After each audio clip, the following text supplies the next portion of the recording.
What's the good word? How about research?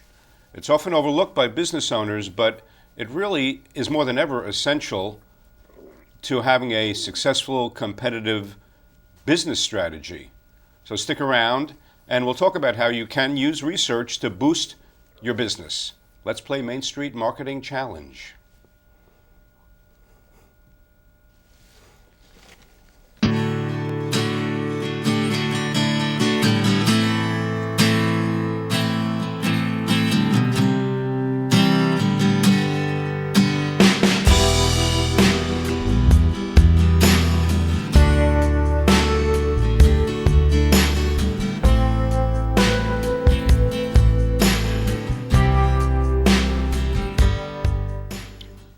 Main Street Marketing Challenge pinpoints the marketing goals of business owners and suggests solutions so you can better navigate today's very rapidly changing media and advertising landscape. I'm Bruce Apar, and here's Bruce Mishkin, and we happen to be partners in Pinpoint Marketing and Design.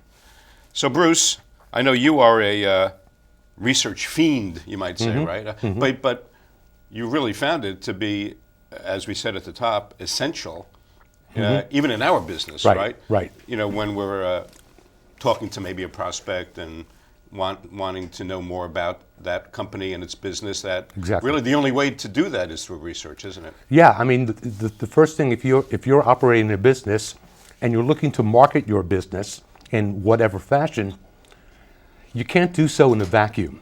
Right. You have to know what your first of all, you have to identify your competition, right? And you have to see what they're doing. Okay, how are they operating their business? How are they advertising? How are they marketing? What do their signs look like? I mean, let's say it's a retail store. Right. You know, well, you may have a store with an awning and it's not lit at night, while your competitor down the block may have a backlit sign. Right. I mean, it's things as small as that you have to consider. Right. But you really have to know what your competition is doing. You also have to research your potential customers and your present customer base. You know, for instance, you may be looking to expand your customer base beyond what it already is. So let's say you're appealing to people who are over 40 years old, but you'd like to expand that to appeal to 24 to 39-year-olds. Right. How do you go about attracting them? You have to understand who your audience is. If you have a competition that's successfully reaching that market, find out what they're doing to attract that market. Right. Okay? Now, what if somebody would say, here's a little bit of a devil's advocate statement or point of view. So what if somebody would say, well, are you suggesting that as a business owner, I should define myself by my competition? I mean, so how do you respond to that? I would simply learn about your competition. Right. See what they're doing. As I said to you earlier, do you think Pepsi and Coke know what each other is doing? Do you think Ford and GM know? They have, it's called market intelligence. Right. And market intelligence is essential if you're going to market your own business. You're always going to have competition unless you're in an industry in which you're the only member. Right. Okay? Then you don't have to research. Then you don't have to research the competition. Right. But otherwise, you have to know what's going on. And typically, you know, when we take on a new client, we certainly look at what they're doing, and we certainly ask a lot of questions about their business. Right. But then we dive into what's their competition doing. Right. Because the goal is to beat the competition. Right. Okay? Somebody's going to be number 1, 2, 3, 4, 5, etc. Okay? So we look to see what the competition is doing. Right. I'll give you an example. You know that we're dealing with this company that's in the credit repair business. Right. And they're a small company. They're based in New Jersey.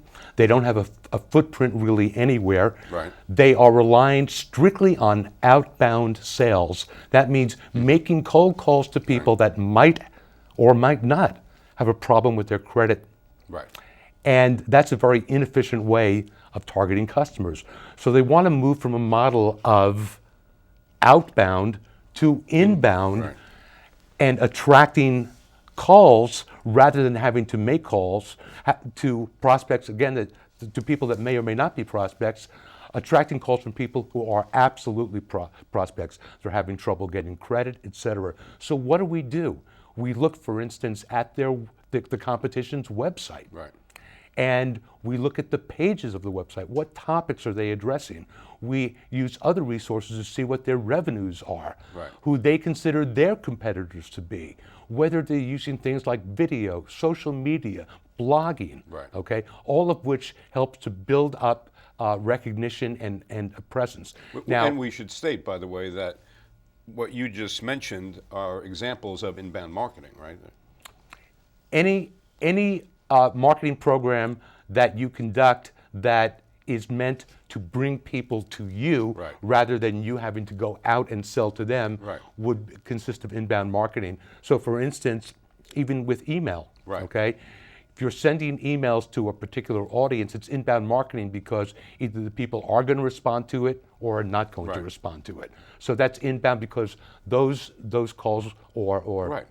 submission forms or whatever they might be will be coming inbound. Right. Okay? And like you mentioned, social media, blogging, Right, or other exactly. examples. Yeah. And you want to see what they're doing because you sort of have to match them at Right. least point for point. Right. You know, to see where are their strategic advantages, and you can do something called a SWOT analysis. Right. And you can do it Which we should explain. That's SWOT. OT, and it stands for strengths, weaknesses, opportunities, and threats. Yeah, which okay? is a tried and true, time-honored, and very useful tool. Right. I mean, I know over the years I've used it a lot, or suggested that Right. companies use it. Right. So when you look at yourself and your competition, you have to be as objective as possible. Right. And Yeah. say, what are their strengths? What are their weaknesses? What opportunities are there in the marketplace that perhaps your competitor is not taking advantage of? Right. That you can, and what are the threats that face all of the people in that business? So, Right. and we may have mentioned this in an earlier episode, but we know some people in the home security business. Right. What is the biggest threat in their business? Automation, smart homes, Right.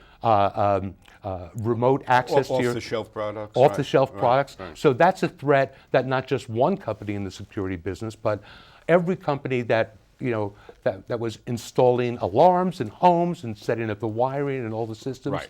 That's not really needed anymore to the extent that it was in the past. Right. Right. And the thing about research today, in Mm-hmm. 2016, is that without oversimplifying it, it's easier than ever because of all the tools available Right. and the technology, Right. right? Right. And not only is it, let's say, more accessible, Mm-hmm.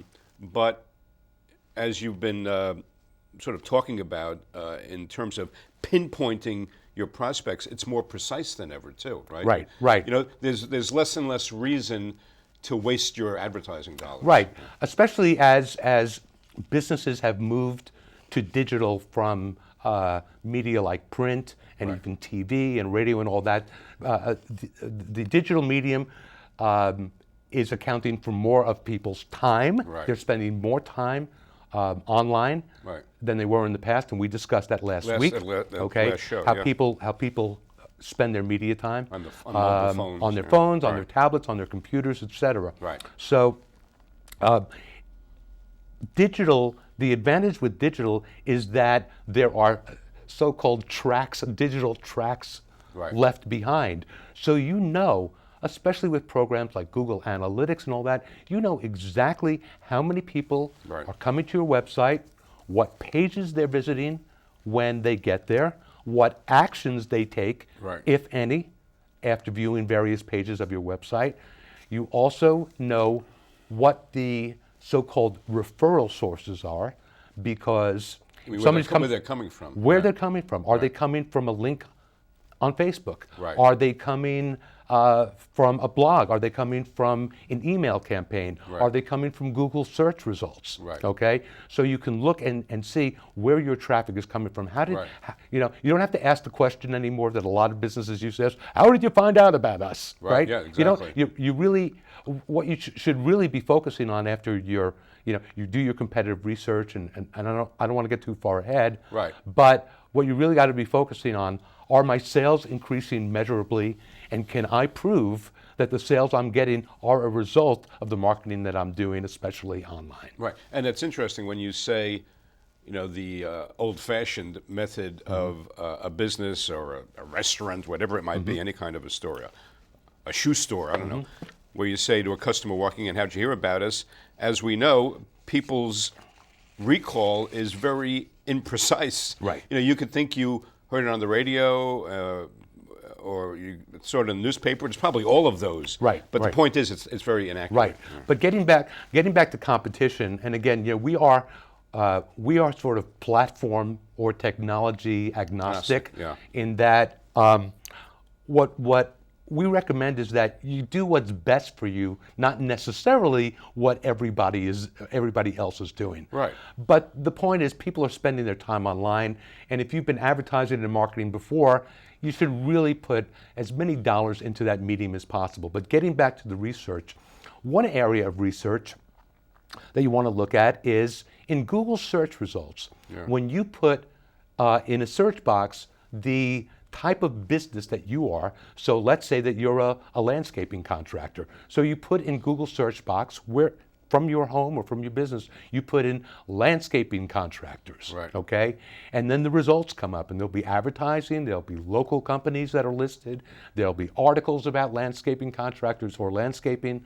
What you want to do is look at where are you coming up in those results. Right. Now, locally speaking, on Google devotes 3 spaces on its SERP, which stands for Search Engine Results page. Right. It devotes 3 slots to local businesses that are in a specific business. So your landscaping contractor, you type in landscaping contractor on Google, and you see the first 3 local results show your competitors and not you. Right. Most people, the majority of people, never go past the first page of results on Google. It's a little bit different on phones and tablets because you don't have to click to page 2. You can just scroll and scroll and scroll. Right. So there isn't as much impact, but still, how much, if you're listed, you're the 21st or the 28th or the 48th business listed in Google's results, chances are people are going to find somebody else long before they get to you, right. If they get to you. And when you're saying, that the user interface, let's say, is more supportive, in a manner of speaking, on a phone or tablet, where you don't have to click to the next page. Right. But what doesn't change is people's impatience and attention That's right. span. They want, right. they want to find what they want Right as now. quickly Right. as possible. Right. But so looking at that, I mean, that might be where the first point of competitive research might begin, is to go online and see where you stand versus your competitors. Right. And if you're not on that first page of Google's results, then you've got some work to do. Right. And one of the first things you got to do is say, okay, I know these 3 people. They are competitors. I don't just want to continue to hand over business to them Right. just because they appear on the first page of Google. And Right. by the way, it's more than where your position is on Google. It's what are consumer perceptions Right. when they see 3 businesses in that section on Google, 3 local businesses.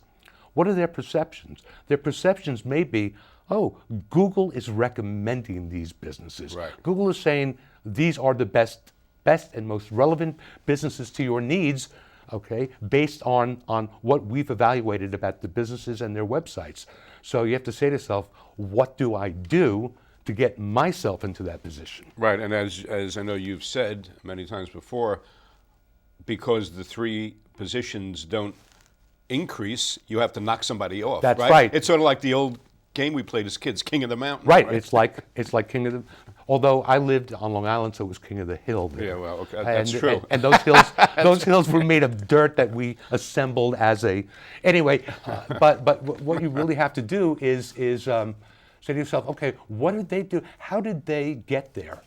And why am I not there? Right. And the truth of the matter is, a business earns its place in Google's results. Right. Okay?